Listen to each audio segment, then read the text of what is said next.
All right, good evening, ladies and gentlemen, and welcome to our Nunez History Lecture Series.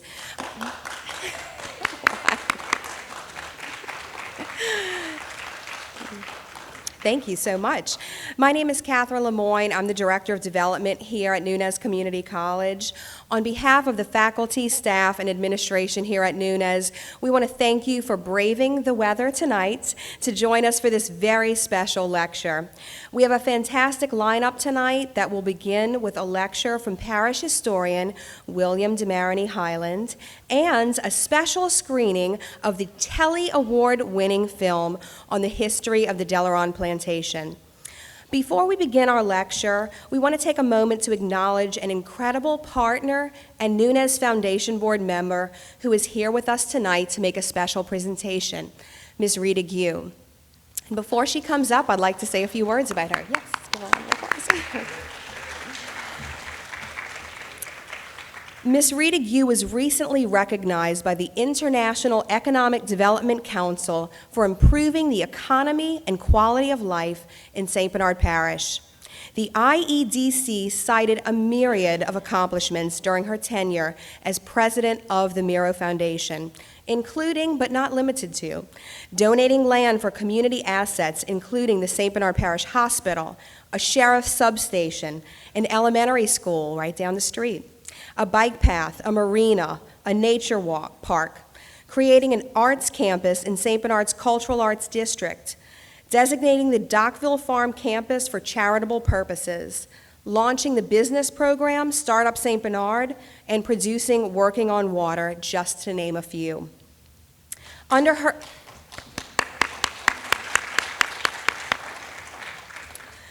her leadership, the Miro Foundation sponsors numerous tourism and hospitality events and has forged local, regional, and national partnerships to bring resources to St. Bernard Parish and positioning our community as a national leader in coastal education. Making St. Bernard a great place to live, work, and visit is more than just a slogan, but rather the vision of Arlene Miro that is being fulfilled each day under the leadership of her niece, Miss Rita Gue.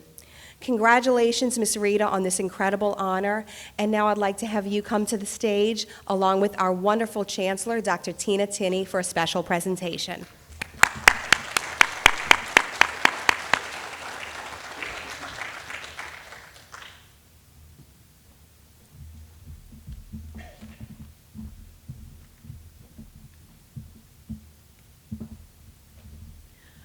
Thank you for the beautiful words, Catherine.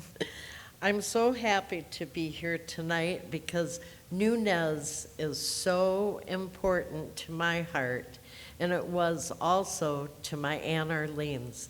And you know what? I don't ever want Aunt Arlene to be forgotten, because without her, we wouldn't be able to do any of these beautiful things for the parish that she loved, but also that myself and my family love and call home to us. So I'd like to present you this check, Tina. Thank you so very much. Thank you. Yes, and now you say thank you.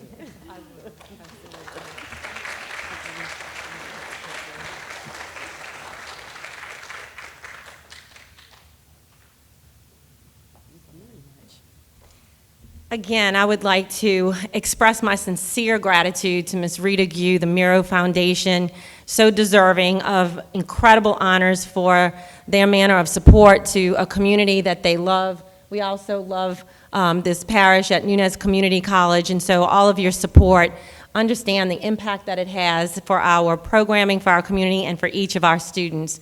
We are sincerely grateful for everything that you do in support of our programs. Thank you, Ms. Rita.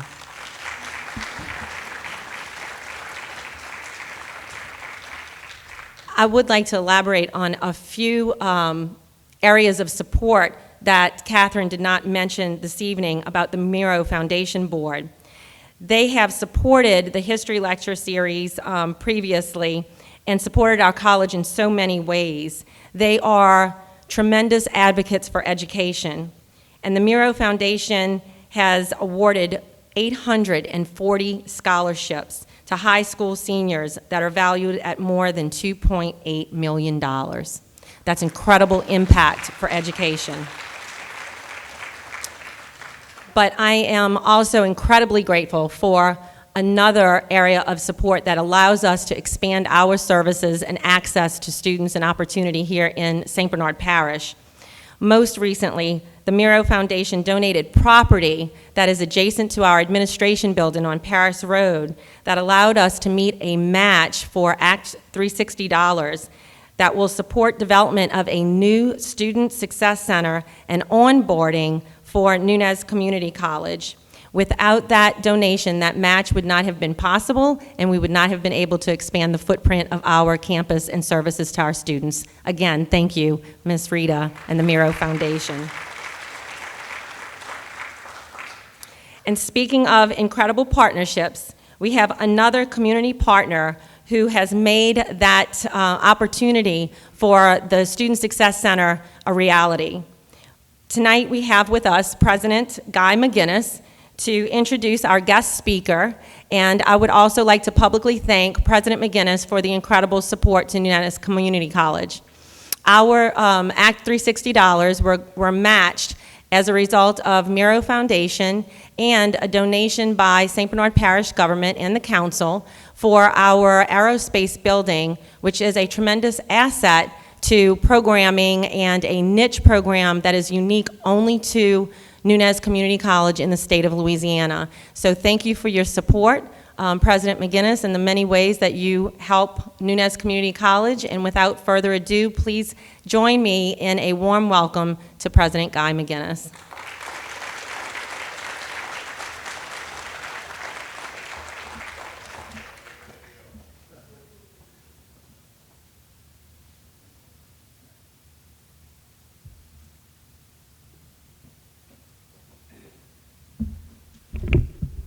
Thank you, Dr. Tenney, and thank you for all of you that you do for St. Bernard Parish and education, because I know coming from the high school ranks and being a teacher and a coach, the cooperation that we've had just in education was something that creates a quality of life for our young adults here in St. Bernard Parish. So thank you so much for what you do.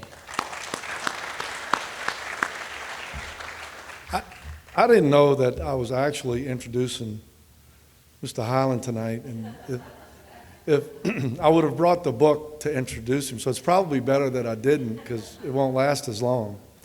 But I do want to thank the Miro Foundation and Ms. Rita.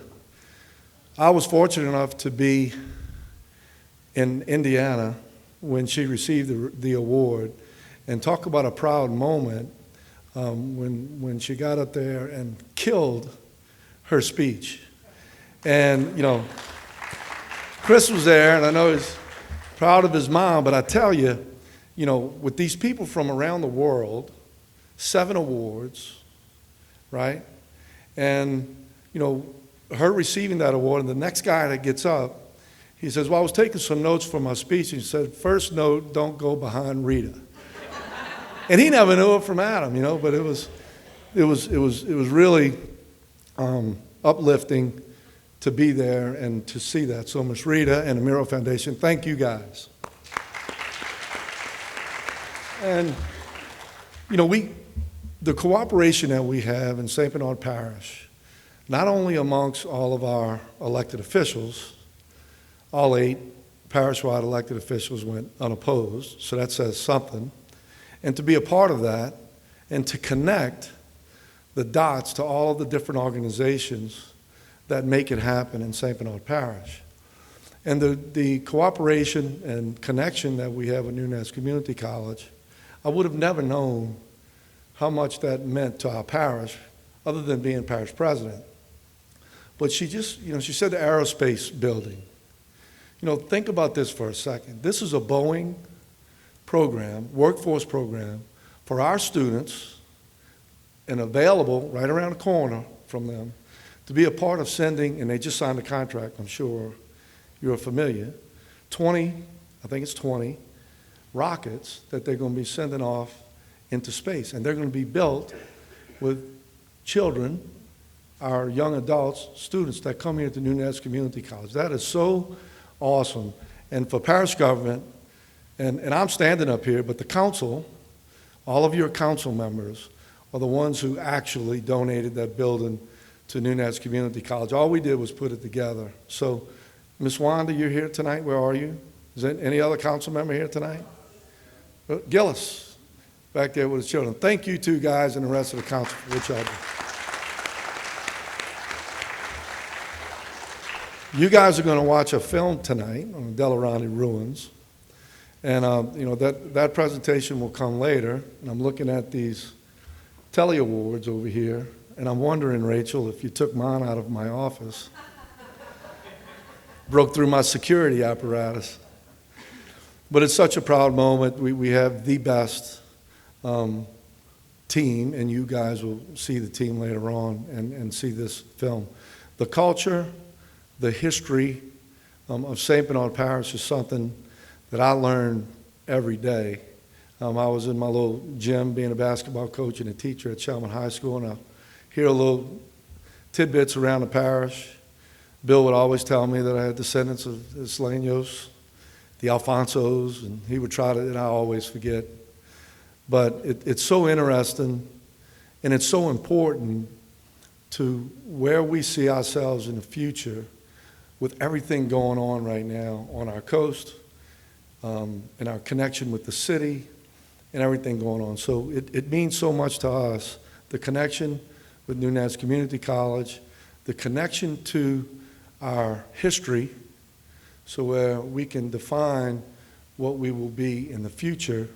And I tell you, I'm so proud of Bill Hyland, our St. Bernard historian, and now he will come up, and his voice is a whole lot better than mine, I can tell you that. Bill, come on up. Thank you, guys.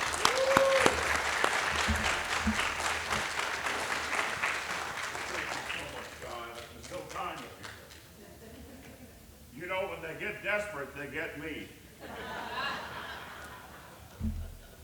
But let me say, though, since we're busy now exchanging kudos, let me say, as our parish president is beating a hasty retreat, that it's a pleasure and a privilege for me to work with him because he is a true team builder. We have a great team. And Guy is just such an important part of all of this. And of course, how proud we are of an Isleño descendant, Tina Molero-Tinney, as chancellor here. That's just a great thing for our community. And so I think we've all moved very far from where we were 4 years ago. So I thank you all. So tonight I'm going to speak about Pierre Denis de la Ronde, and then you will see a film piece that we did. Before I begin, though, my great good cousin, my dear friend of many years, Jack Quaron, is here tonight. And he is a Ducros and a Denis de la Ronde descendant. You see, we Ducros and Denis de la Rondes are well represented tonight. And then we also have Jane and Richard Stenberg here, and we're delighted to have them here as well. So you see, we have some other direct descendants of the family here. So let me begin now by briefly talking about Pierre Denis de la Ronde. He was born in New Orleans in 1762. He was the son of Pierre Denis de la Ronde. You know, it's very confusing. There have been all of these Pierre Denis de la Rondes going back through Nouvelle-France, through Quebec, and in France as well.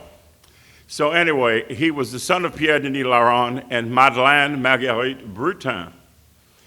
And so it's very interesting that his wife was the widow of Louis Xavier Delino de Chalmette, and he and she were the parents of Ignace Francois Martin Delino de Chalmette. So Denis de la Ronde and Chalmette were half-brothers. But not only that, Denis de la Ronde, the father of the one we're talking about now, and Chalmette's father were first cousins. So you see, you've got to remember, in Louisiana, we're all related. So you really can't say too much about any of us because you just don't know what will happen. He really did descend from the cream of the crop of Louisiana and also of the New World. His ancestor, Simon Denis, was one of the very earliest colonists in what is today Canada. And then Louis Denis de la Ronde came to Louisiana, and he built in 1702 Fort Mississippi on the shores of the Mississippi River, downriver in what is today Plaquemine Parish. So you see, before there was a city of New Orleans, the Denis de la Ronde were here building this community, and it's something that, as descendants of the family, we've always been very proud. Also, again, because of the fact that we were such a small place, can you imagine, Denis de la Ronde had a sister, Louise, who was quite a handful, and she married Andrés Almonester, who built the St. Louis Cathedral and was the great benefactor of 18th century New Orleans. Then Pierre Denis de la Ronde had a first cousin, Joseph Xavier de Feu de Pontalbert, and it was his son who married Louise de la Ronde and Almonester's daughter. So you see, there's always been a lot of incest here. So that gives you some idea. And then, of course, another first cousin of Pierre Denis de la Ronde was Pierre-Philippe de Marigny, who was Bernard de Marigny's father. And the two men grew up as brothers. They were very, very close. And Pierre Denis de la Ronde was involved in everything that Marigny did. As a matter of fact, Denis de la Ronde served in all of the campaigns of the Galvez expedition, beginning with Montchac and Baton Rouge in 1779, Mobile in 1781, in 1780, and then finally Pensacola in 1781. Of course, in 1779, cousin Pierre-Philippe de Marigny recruited Denis de la Ronde to help him establish what is today the parish of St. Bernard. And it was Denis de la Ronde with Trudeau and with Marigny who actually went out with the Canary Island colonists and awarded each family their land grants. And then Pierre Denis de la Ronde was a linguist. His Spanish was impeccable. Whenever you read Pierre-Philippe de Marigny's Spanish, it's Franish. It's French and Spanish, but not so Denis de la Ronde. He had a brilliant mind. He remained as commandant of St. Bernard, succeeding his cousin Pierre-Philippe de Marigny from 1788 until 1802. And he came to know intimately all of the Canary Island families here. He was also a member of the Spanish Cabildo, which was the judicial authority of Louisiana. He also served as colonel of the 3rd Regiment of Louisiana Militia and actually commanded the lower coast families, most of whom were Canary Islanders, who fought against the British in the Battle of New Orleans.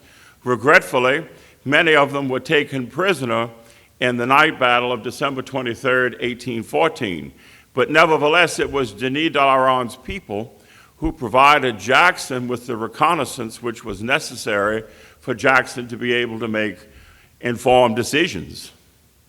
Then Denis de la Ronde served as a member of the first Constitutional Convention of the state of Louisiana in 1812. And when he died in 1824, he was Major General commanding the state militia of Louisiana. So what a great record of public service he had. Also, he was also quite the entrepreneur. He bought and sold properties. He owned properties in Plaquemine Parish, what is today Plaquemine, upriver on the German coast, even at Point Coupé. So he was constantly buying and selling plantation properties, and he had other business interests as well. when we look at the Delaron house, it was constructed, we believe, about 1805. There were 8 rooms on each floor. And let's see now if we can look at these images. You see, unless it's hieroglyphics and papyrus, I have a problem. Let's see. Well, look at that. You see miracles happen. So here we have the 1885 François Meunier photograph of the Denis de la Ronde house after it had become decrepit, shortly before it burned. And then here we have the house as it appeared about 1910, when it was a ruin by this time. It burned in the 1880s. Let's see if we can get. And then this is a wonderful new image that's been done by an architect out of Baton Rouge that really gives you a true idea of the grandness of the house. And let's see if we can get another. And again, we see it from another perspective. It was, in its time, the largest and the most important plantation house in Louisiana. And the way that it was appointed was just spectacular with beautiful furniture. It was really remarkable. These are wonderful images. These are the first time I'm seeing these images too. What do you think, Jack? Yeah, it's really something. Well, let me go on as we look at these things. As I mentioned, Denis de la Ronde purchased the property in 1799. We believe he built the house about 1805. By the time that the British had invaded Louisiana, there were parterre gardens, formal French-style gardens that surrounded the house. And the oak alley does not show up on any of the contemporary maps from the Battle of New Orleans. So we know that that alley was planted later. The tradition in the family is that it was planted by the family, but it could also have been planted by Daniel Warburg. Daniel Warburg was a member of a very wealthy family of Jewish bankers from Prussia.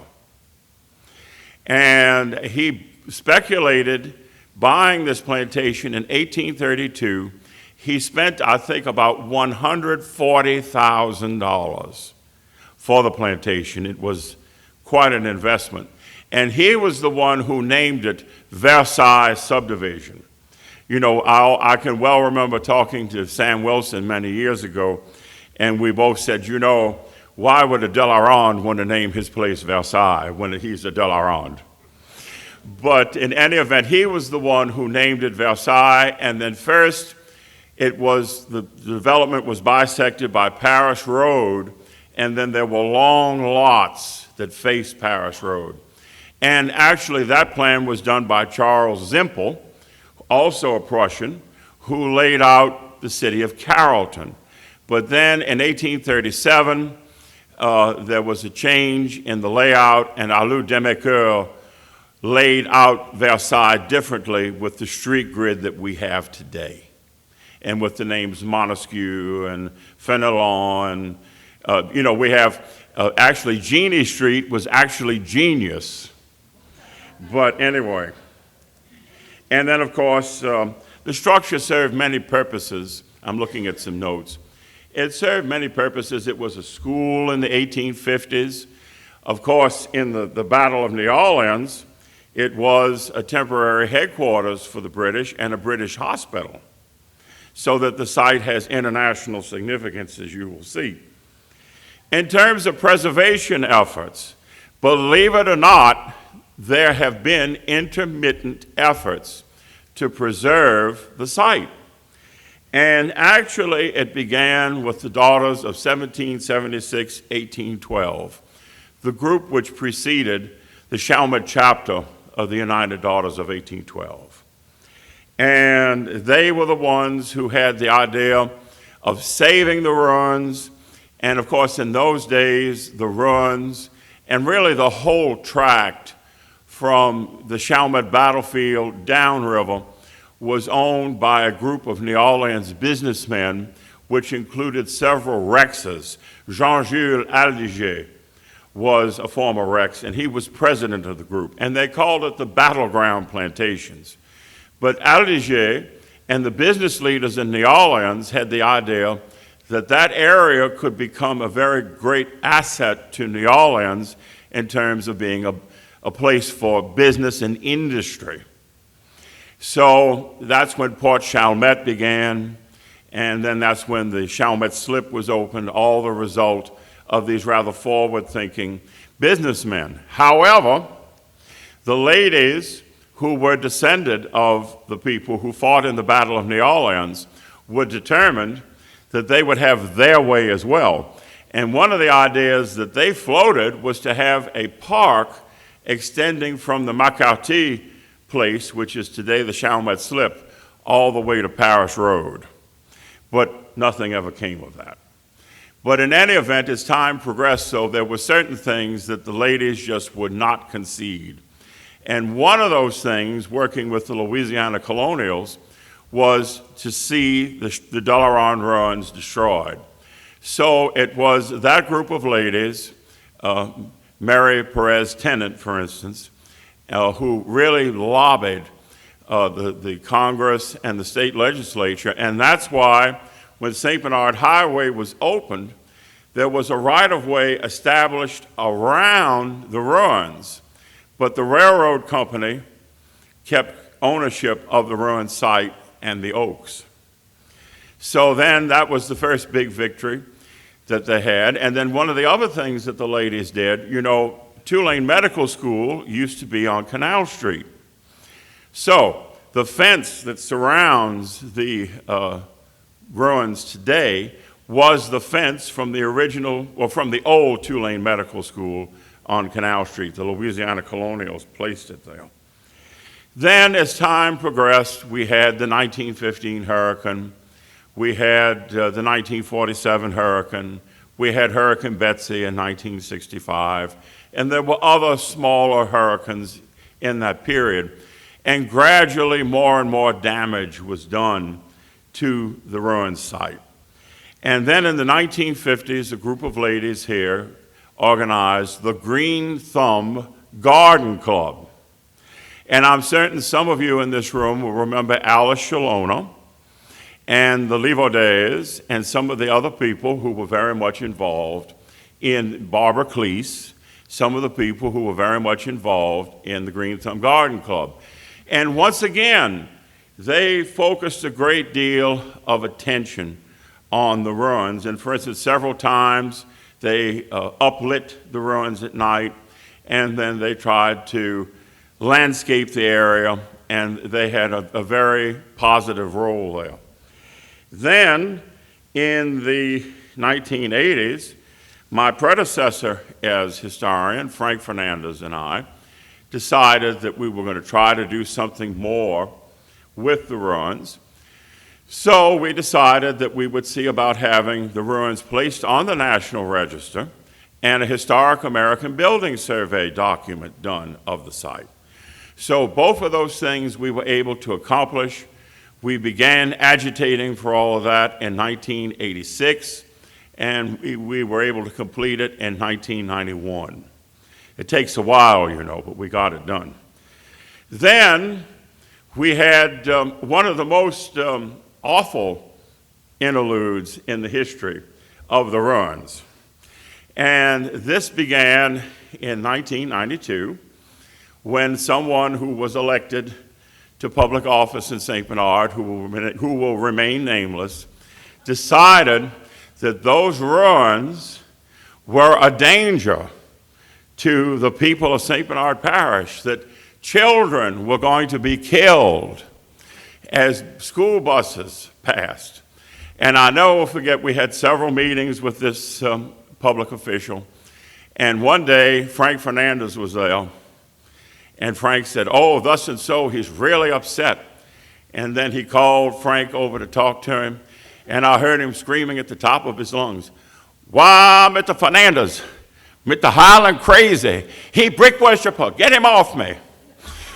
But but they couldn't get me off of him.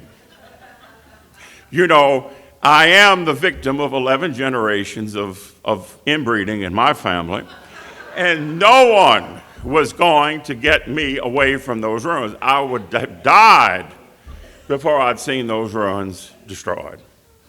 So, of course, the pièce de résistance from this person was, why, I don't understand, Mr. Hyland.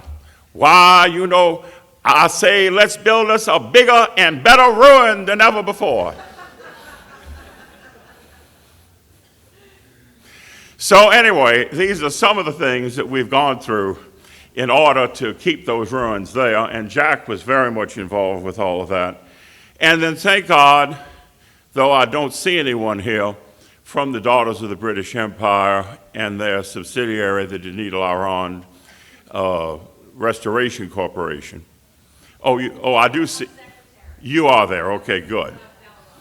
Good. Well, that's great. Then we do have someone here. But without the Daughters of the British Empire and that group, we really would have lost this site, which is of international significance. So we are forever indebted to them. And you see how over a period of 100 years plus, we've been tilting with the windmill to do something with that site, and by God, we've done something. So now we have celebrating our history. And Councilwoman Wanda Alcon and Councilman Gillis McCluskey impaneled a committee chair whose membership consists of Nunez history professor Ron Chapman, who's here in the audience, and his lovely wife, St. Bernard Parish School Board Penn Director Barry Lemoyne, and of course, you know, it's hard to give one title to Barry. You know, he really is a Renaissance man. No, he truly is. He has so much talent, and we've really all benefited from it after all these years. And then, of course, we have the indefatigable St. Bernard Parish Public Schools Coordinator of Cultural Arts, Curriculum, and Drug-Free Schools, Charles R. Cassar. And those of us who have had the privilege of working with him know that he is utterly remarkable. We have St. Bernard Parish Government Channel Director Rachel Segier, and of course, Leo Murphy. All the committee members contributed to the content of the piece you're about to see. Of course, Robert Cangellosi, as many of you will know and who is featured in the film, is perhaps the foremost architectural historian in Louisiana and was an invaluable ally in preventing the destruction of the De La Ronde ruins. Magnolia Mound in Baton Rouge, which you will see, is the foremost house museum in Louisiana depicting the era in which the De La Ronde house was constructed. And that's a very important point to make. Mr. Cangellosi arranged access to the former parterre gardens at the Beauregard Kai's house in the French Quarter, and Mr. Cassar arranged the interview with Christ Church Cathedral Dean Duplantier. Of course, the Episcopal Church is alternately called the Church of England, and there was great symbolism in that interview. Also, Christ Church was founded in 1805, active in 1815, and it is the oldest Protestant congregation in the Mississippi Valley. I cannot pay adequate homage to the wonderful photography displayed by Leo Murphy throughout the film piece we are about to watch, or recognize sufficiently the masterful job which Rachel Segier did in editing the piece. You know, without someone like Rachel, all of us would come off as a Tower of Babel. So, you know, really, she was wonderful, and Leo has so much enthusiasm, has such a great artist's eye. So it was wonderful to work with both of them because they were able to make something out of what you're about to see. And then in closing, I believe that the committee has succeeded after more than 2 centuries in fleshing out the historic skeleton that was Pierre Denis de la Ronde and the remarkable site that he developed. So we will now see the movie. You've heard enough of me for the time being.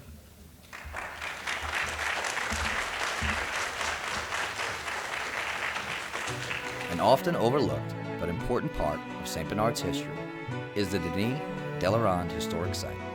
The ruins of the de la Ronde House and the adjoining Oak Alley is a historic site of unparalleled value and the focus of today's feature.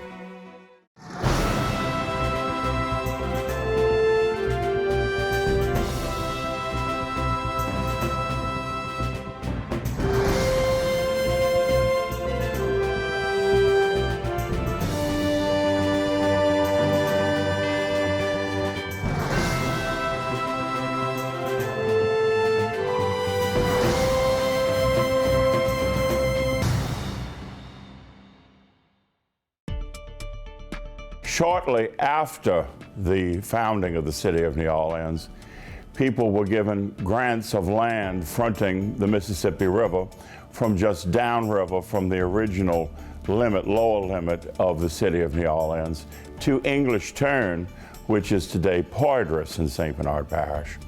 And there was a literal who's who of colonial Louisiana living along that stretch of the Mississippi on both banks of the river.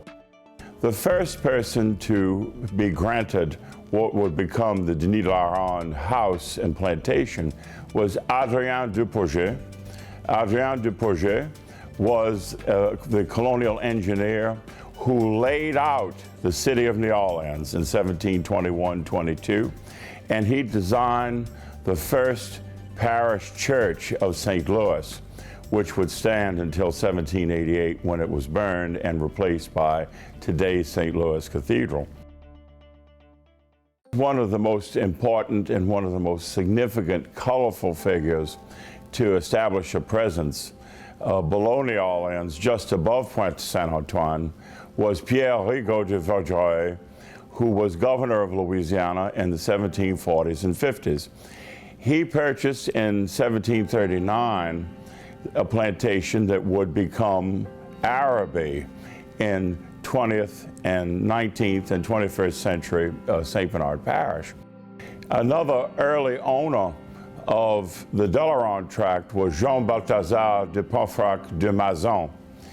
The Chevalier de Mazon succeeded in 1764 in granulating sugar at the plantation, which later would become the Denis de la Ronde property.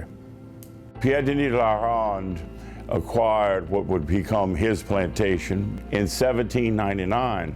Pierre Denis de la Ronde descended from a family which was very prominent in the European colonization of North America in what is today Quebec in Canada. Pierre Denis de la Ronde was the son of Pierre Denis de la Ronde and Madeleine Brutin. His mother, Denis de la Ronde's mother, though, was a widow before she married his father.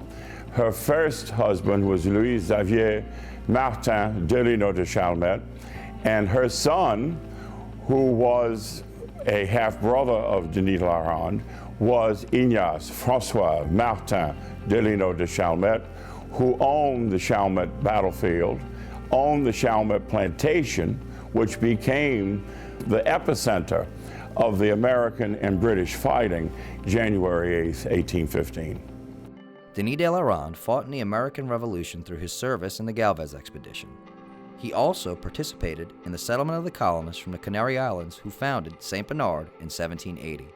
This was the largest and most influential of the original Isleño settlements. Additionally, Denis de la Ronde served as the second commandant of St. Bernard, a member of the New Orleans Cabildo, colonel of the 3rd Regiment of the Louisiana Militia, which fought in the Battle of New Orleans, and as a delegate to Louisiana's first Constitutional Convention in 1812. Upon his death in 1824, at the age of 62, Pierre Denis de la Ronde was Major General commanding the State Militia of Louisiana. The de la Ronde House was probably built in the early 1800s and it carries over a lot of the colonial aspects in country houses into the American time frame. But the de la Ronde House is a step above most of the country houses in Louisiana. It was by far grander than any plantation house in Louisiana that we know of. The details on the outside were very reminiscent of the old Ursuline Convent, which is the only French colonial building in the entire Mississippi Valley. The number of rooms in the house far exceeds the typical Louisiana country home, which generally only had 4 rooms on each floor and a hallway down the middle if it was Americanized with a hallway. If it was very Creole, it would lack that hallway. The house had 16 rooms, 8 on each floor, and it was appointed with some of the finest furniture, silver, crystal, and paintings, with refinements such as hand-painted wallpaper, very similar to Magnolia Mountain Plantation in Baton Rouge. It was perhaps the most important and grandest plantation house in Louisiana in its territorial and early statehood periods. The house is a 2-story full brick structure, which is quite different than the typical Creole style architecture, which would have used solid brick on the ground floor and brick between posts on the upper floors, say like Madame John's Legacy or the Petard House are typical examples of this. The galleries were very useful. There's very wonderful accounts of how people use the galleries, and they talk about how the breezes would go around. There'd be rolled down canvas awnings on the galleries. They would sleep on there. They would eat on there. They are an exterior room in the days before air conditioning. The French had the tradition of establishing very formal, geometrically designed gardens around their houses, called in French parterres. And of course, at this time, the trees that bore pears, apples, these were the trees that were planted in those parterre areas. The original parterre gardens eventually get replaced with a wonderful alley of oaks by one of the subsequent owners to the house. The feature of the oak alley did not exist at the time of the battle, and that it was planted decades after, and that as a result, General Pakenham never saw the oaks, which many people today like to call the Pakenham Oaks. The alley of oaks in front of the house was not there when the Delarondes owned it. It was when the widow had sold it to Daniel Wohlberg. He planted the alley of oaks, and property was subdivided to become a faubourg or a subdivision there, and it took on the name Versailles. After the subdivision of the plantation in the 1830s, the house functioned as a school, but gradually descended into decay. It burned down in the 1880s, but even today, with its romantic ruins and stately oak alley, the Delaronde Historic Site represents the opulence of a fascinating historic period, which saw the transition of Louisiana from a European colony to a fully fledged state in the United States of America. Today, whenever thought is given to the Battle of New Orleans, many are unaware that the final military engagement of January 8, 1815 was the culmination of a larger campaign waged by the British to capture New Orleans to control navigation along the Mississippi River and the Mississippi Valley. So the British make this invasion into the Gulf area. The British come up Bayou Bienvenue and they hit the Villeray Plantation on December 23rd, and they seized the plantation and they capture Gabriel Villeray. He escapes, goes upriver on the west bank, crosses a ferry to find Jackson on Royal Street where his headquarters was, and informs him that the British are in Chalmette. And the key is that Jackson's immediate response is an attack. And that's the night attack on the 23rd. The British are totally unsuspecting of this. And he organized where he has Marines and soldiers on the levee, and he organizes Coffee's troops along with Dennis Delaronde, to attack along the wooded edge of the cypress swamp there behind the Delaronde's plantation. The man knows his own plantation. So that's where you have the big battle of the 23rd, and the Delaronde plantation is a part of that. Downriver, the battle was raging between the Delaronde and the Lacoste plantations down to the Villeray plantation. The Delaronde house had been set up as a field office and a temporary hospital, and so many of the bloody and wounded were brought there. The fog had made the battle very confusing, and the Americans were using what we would now call guerrilla warfare techniques, which caused even more British casualties. So it was a bloody and a very, very difficult scene.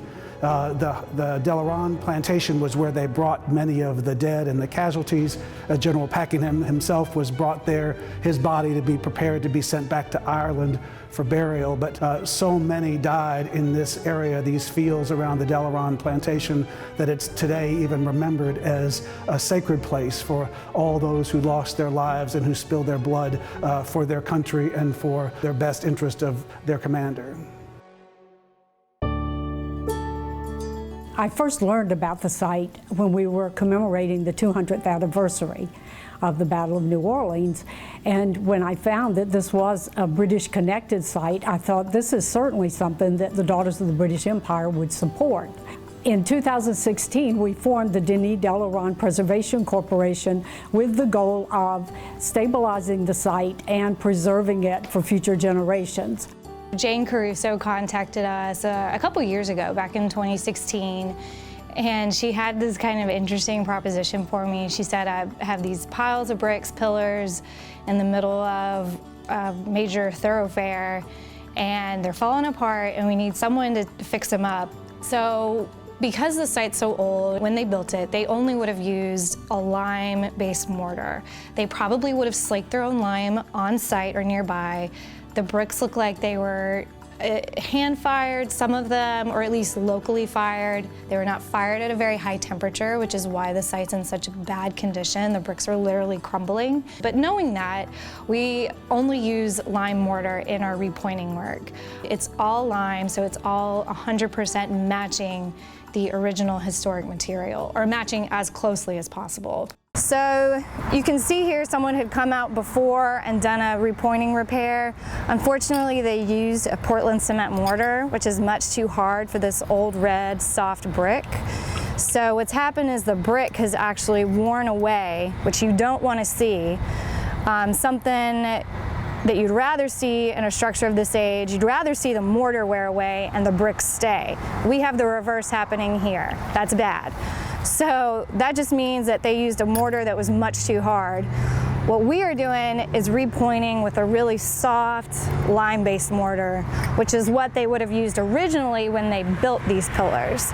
And this soft mortar is going to let this structure age. It's not going to hurt the bricks. It's going to do exactly what it's supposed to. So that's the better material to be using on something this old. I'm very proud to say that at this point, the stabilization is almost complete, and we can move forward with using some of the additional bricks on the site to improve some of the structures, keeping in mind what they looked like originally. Its Battle of New Orleans-related history places the De La Ronde ruins and its Oak Alley in the realm of national and international significance. The site memorializes a titanic clash between the greatest Western European empire of the time, Great Britain, and the fledgling United States of America. The sum total of what happened at the Denis de la Ronde Plantation and the 1814-15 campaign to gain control of New Orleans ended with the Battle of New Orleans and launched our nation's destiny. The Denis de la Ronde historic site is unsurpassed in its importance to the history of St. Bernard Parish.